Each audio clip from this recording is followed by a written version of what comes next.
आप सब लोगों को नमस्कार। कल केंद्र सरकार ने जैसे ही सुप्रीम कोर्ट बंद हुआ छुट्टियों के लिए, वैसे ही उसके कुछ घंटों के बाद ऑर्डिनेंस लाके सुप्रीम कोर्ट के जजमेंट को पलट दिया। हम सब जानते हैं एक हफ्ते पहले सुप्रीम कोर्ट ने जजमेंट दिया था कि दिल्ली के अंदर अधिकारियों के ऊपर कंट्रोल, सरकारी अधिकारियों, सरकारी कर्मचारियों के ऊपर कंट्रोल दिल्ली की चुनी हुई सरकार का होगा। सुप्रीम कोर्ट ने यहाँ तक बोला था कि अगर किसी अफसर को ये पता है कि उसका मंत्री उसको उसका कुछ नहीं बिगाड़ सकता, तो वो अफसर मंत्री की क्यों सुनेगा। ये वो कोर्ट के ऑर्डर में लिखा है। तो इसीलिए कोई भी जिम्मेदार सरकार चलाने के लिए ये ज़रूरी है कि अफसरशाही और कर्मचारी जो हैं वो सीधे सीधे चुनी हुई सरकार के अंडर में आएँ। इसको कल इन्होंने 4 बजे कोर्ट बंद हुआ, 5 बजे और 10 बजे इन्होंने ऑर्डिनेंस पास करके उस कोर्ट के आदेश को पलट दिया।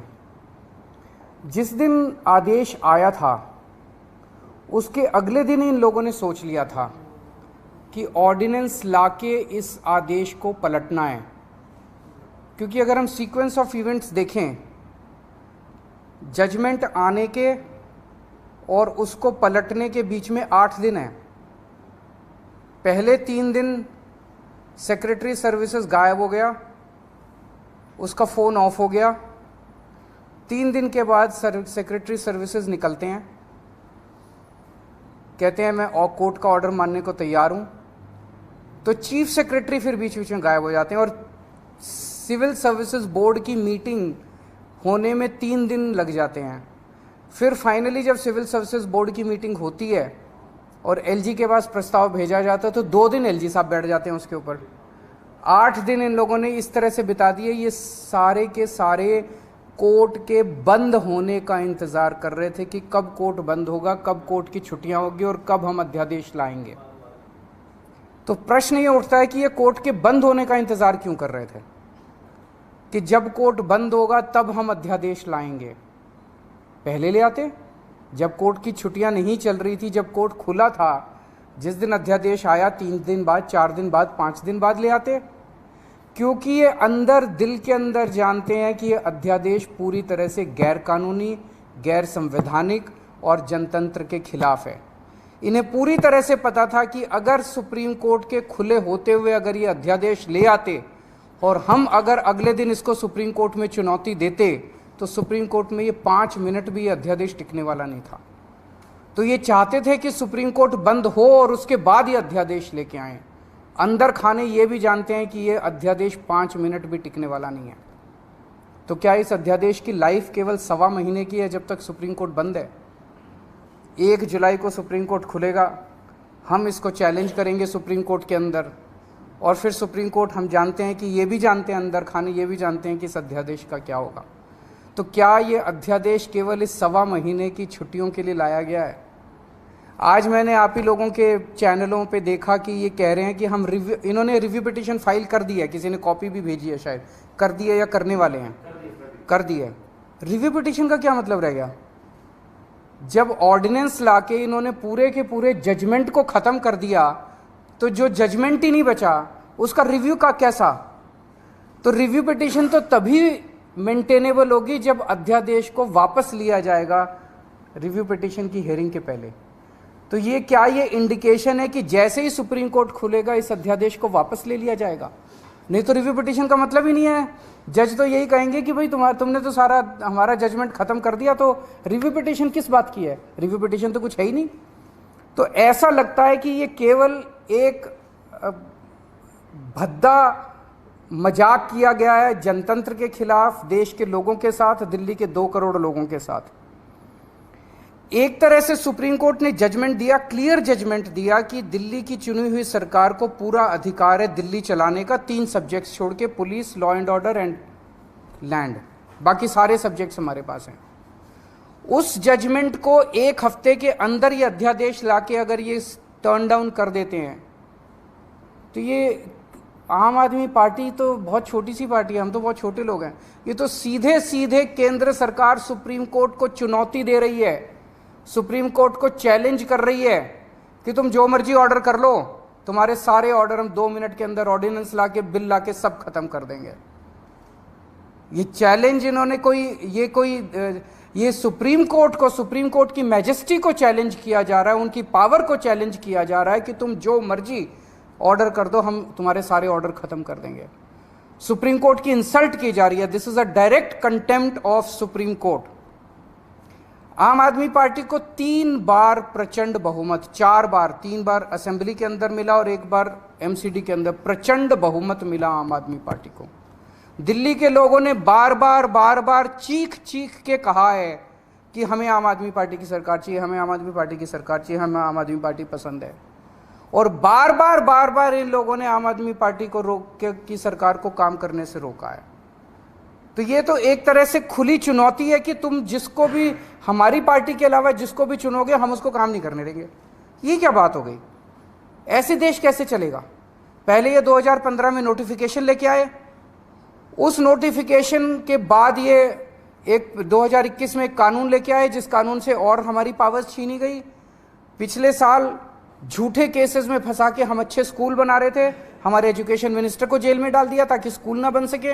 हम अच्छे मोहल्ला क्लिनिक अस्पताल बना रहे थे, हमारे उसको हेल्थ मिनिस्टर को जेल में डाल दिया ताकि स्कूल अस्पताल ना बन सके। और अब ये कानून लेके आ गए। ये बेसिकली तो काम करने से रोकना चाहते हैं आम आदमी पार्टी की सरकार को, क्योंकि जैसा काम आम आदमी पार्टी की सरकार कर रही है वैसा काम करने की इनकी ना तो नीयत है और ना इनकी कैपेसिटी है वैसा काम करने की। पर मैं दिल्ली के लोगों को भी और देश के लोगों को भी कहना चाहता हूँ कि स्पीड स्लो जरूर होगी कामों की। आज जो इन्होंने अध्यादेश पारित किया, उन्होंने और भी कई सारे सेक्शंस डाले हैं, अभी भी हम स्टडी कर रहे हैं, तो स्पीड जरूर स्लो होगी, लेकिन सारे काम होंगे। काम को मैं रुकने नहीं दूंगा। ये अध्यादेश दिल्ली के 2 करोड़ लोगों को बीजेपी ने एक तरह से तमाचा मारा है।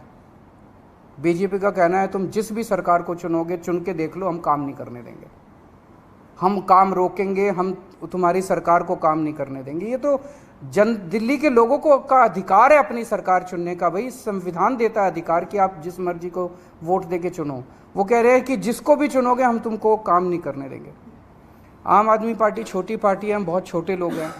देश बड़ा है, देश इम्पॉर्टेंट है। कल हम नहीं होंगे, कोई और होगा, लेकिन देश रहेगा। इस तरह से सरेआम जनतंत्र को कुचलना, सुप्रीम कोर्ट को वो दिखाना, ये सही नहीं है। हम इसके खिलाफ सुप्रीम कोर्ट में या वो डालेंगे, इस ऑर्डिनेंस के खिलाफ सुप्रीम कोर्ट जाएंगे। और जब से ये ऑर्डिनेंस आया, केवल दिल्ली नहीं, देश भर से मेरे पास फ़ोन आ रहे हैं, यहाँ तक कि बीजेपी के कट्टर समर्थक भी कह रहे हैं कि ये तो मोदी जी ने ठीक नहीं किया, ये तो प्रधानमंत्री जी ने ठीक नहीं किया। भाई 2015 में तुम नोटिफिकेशन लेके आए, उसी टाइम ले आते ऑर्डिनेंस, कोई कुछ नहीं कहता। 8 साल के संघर्ष के बाद दिल्ली के लोगों ने संघर्ष किया, आम आदमी पार्टी की सरकार ने संघर्ष किया। संघर्ष करने के बाद सुप्रीम कोर्ट ने जब इतना साफ साफ फैसला दे दिया, उस फैसले को तुम पलट देते हो और तुम कहते हो हम सुप्रीम कोर्ट को नहीं मानते।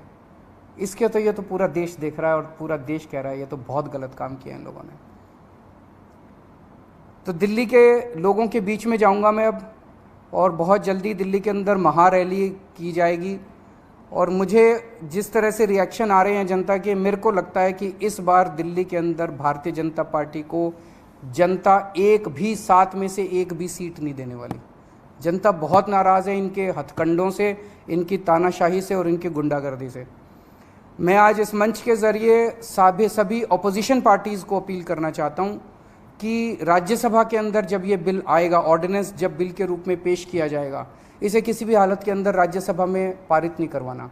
मैं खुद एक पार्टी के नेताओं से जाके मिलूंगा, उनसे समर्थन मांगूंगा कि इस बिल को अपोज करना है, ये जनतंत्र के खिलाफ है। किसी भी हालत में हमें इस बिल को पास नहीं होने देना राज्यसभा के अंदर। अगर आप अभी नहीं हुई है, पर मैं करूंगा, सबसे करूंगा। वो तो सिंघवी साहब हमारे वकील हैं, वो देख रहे हैं, स्टडी कर रहे हैं। जैसे कोर्ट खुलेगा 1 जुलाई को शायद खुल रहा है, इमीडिएटली भी सबसे बड़ी कोर्ट तो सुप्रीम कोर्ट होती है, उसकी भी कॉन्स्टिट्यूशनल बेंच ने ये 5 जजेस ने जजमेंट दे दिया, उसको पलट दिया इन्होंने। बताओ, तो संसद कानून बने तो फिर कहाँ सुप्रीम कोर्ट ही आदेश दे रहा है कानून बनने तो आप क्या करेंगे? नहीं तो सुप्रीम कोर्ट जाएंगे ना। देखिए, मैं देख रहा था आप सब लोगों ने सिंघवी साहब का इंटरव्यू किया है। Basic structure of the constitution जो है, कोई भी कानून लाके बेसिक स्ट्रक्चर, कल को अगर कोई ब्रूट मेजॉरिटी आ गई और उसने कह दिया हाँ जनतंत्र खत्म कर दिया उन्होंने संविधान से कि जनतंत्र अब नहीं होगा, वो नहीं कर सकते। ऐसा कानून नहीं आ सकता जो जनतंत्र खत्म कर दे। ऐसा कानून नहीं आ सकता जो फेडरल स्ट्रक्चर है, हमारा सेंटर अलग है, स्टेट्स अलग है, वो खत्म करे। ये सीधे सीधे फेडरल स्ट्रक्चर के ऊपर हमला है। तो इस तरह का कोई कानून भी नहीं आ सकता जो कि फेडरल स्ट्रक्चर के ऊपर हमला हो। तो कई सारे कॉन्स्टिट्यूशनल बेसिक कॉन्स्टिट्यूशनल प्रिंसिपल्स हैं, basic structure of the constitution है जिसके ऊपर हमला किया गया इस ऑर्डिनेंस के द्वारा।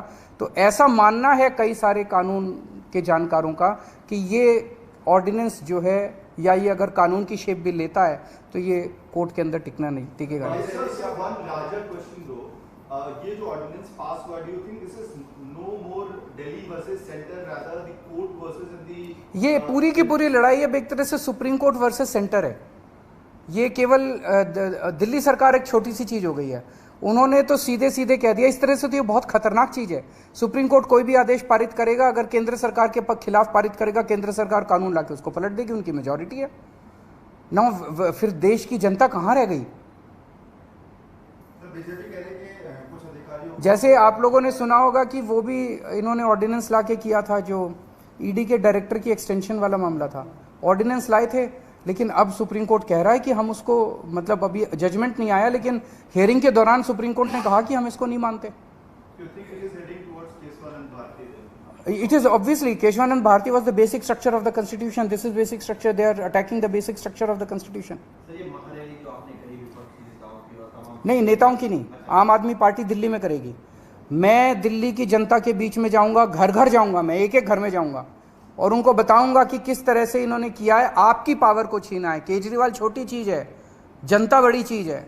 एक एक आदमी की, दिल्ली की एक एक आदमी की पावर को छीना है, उसके जनतांत्रिक अधिकार को छीना है। जनता जिंदा कैसे रहेगी? इस तरह की अगर तानाशाही आ जाएगी तो जनता जिंदा कैसे रहेगी? उनके लिए काम कौन करेगा? बड़ी जल्दी हम पूरा प्लान अनाउंस करेंगे हमारे ना।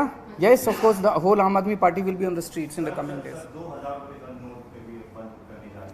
मैं ये पूछ, इसका क्यों, क्या कह रहे हैं वो, क्या कारण है इसका?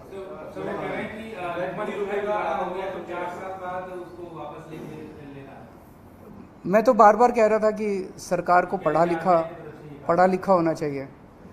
क्योंकि कभी कहते हैं कि भ्रष्टाचार खत्म करने के लिए 2000 रुपये का नोट लेके आए, कभी कहते हैं कि भ्रष्टाचार खत्म करने के लिए 2000 रुपये का नोट हटा दिया।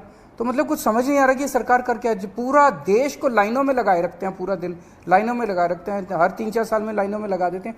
ये अच्छी चीज़ नहीं है, ये अनप्रोडक्टिव काम है। जनता को अपने परिवार पालने के लिए और अपना काम करने के लिए उसमें लगना चाहिए, ना कि बैंकों के अंदर जनता लाइनों में लगी है नोट बदलवाने के लिए। तो आप समझ ही रहे हैं उसके कारण क्या है। शुक्रिया, थैंक यू।